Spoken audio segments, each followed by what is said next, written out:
eny tompoko miarabanareo jery a. Allô? Allô? Fa iza tia lahy, tika zay lahy kely misy fotoana e. Sy tena zavady resy raha jima fa tena tsy tratrako le fotoana am'lahy. Taone zay moa le mahagasika. Tsy mba mananja fotoana. Zay zany le hoe fotoana vita gasy a. Ya tsy maleo sampona ka. Yes, yahy.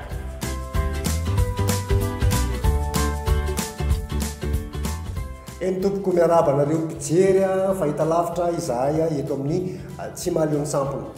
Dia faly miarabantsika rehetrarehetra ihany koa izay mpanaraka ny serasera-pifandraisana tsy akifidy na inona io eto amin'ny Tsy Mahaleo sampona. Eny sampona moa zany raha jima tsy maintsy misy foana amin'ity live ty. Fa raha sambola teo bary sa miarabanao ko izy. Ya mbola tsara, ino vaovao ny reninao tany?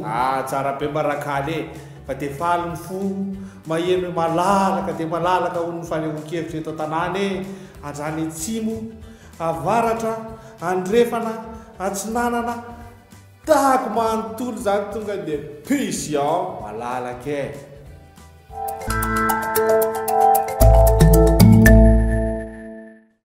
Ninona mety ho tsy fitovizan-kevitra amin'ny filoham-pirenena dia tsy azonareo adikevitra amiko kosa ny fanajako ny fanehoan-kevitra.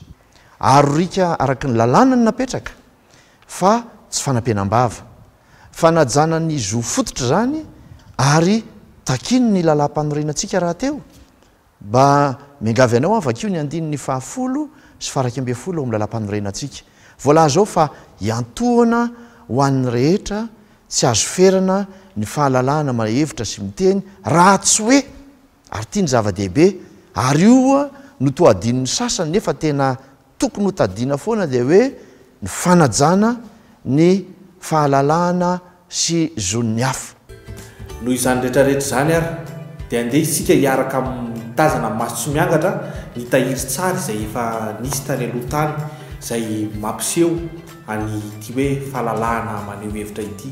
Efa fifotoana marina moa izay zany no nalalaka amin'ny fanehoan-kevitra. Sary tamin'ity ihany ve hatramin'izay angambaka dia ndeha mba hojerevantsika izay a dia mba amin'ny maso sy ny fo tsy miangatra ho hijerevantsika an'izay.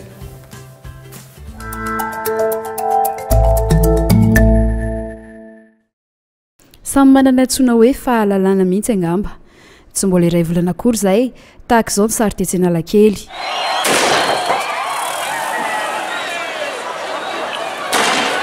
Tsy nahazo nanao zombany filoha Ravalomanana sy ny ekipany. Ny MLE moa dia sasatry ny miarina. Ity ny sary herintaona lasa izay.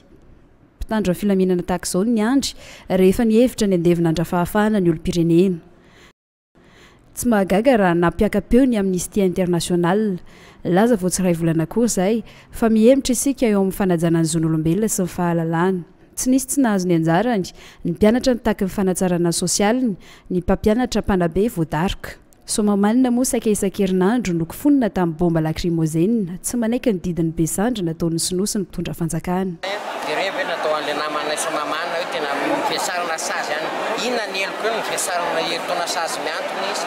Tena ho anay malahelo hoe nateny zava-misy fa zay moa zany nataony dia mbola tsy fantatra zay mety hotoin'ilay izy fa malahelo hoe ary zay mbola mangataka ihany no hoe aza asiana mpanenjehana mihitsy ho anay somamanina. Fahalalana maneho hevitra hafa ny nambarany vava, hafa ny ataony an-kianja. Fampirorona, fampitahorana ho an'izay tsy voavidy vola. Yo! Zay masaka rajima. Ay, dia abava homana zany dia rehefa mivarika moa zany ny andra dia abava homana dia ankiboky. Mieritreritra. Dia mametraka ny fotoana manaraka zany amin'ny Tsy Mahaleo sampona izay tsy ho ela.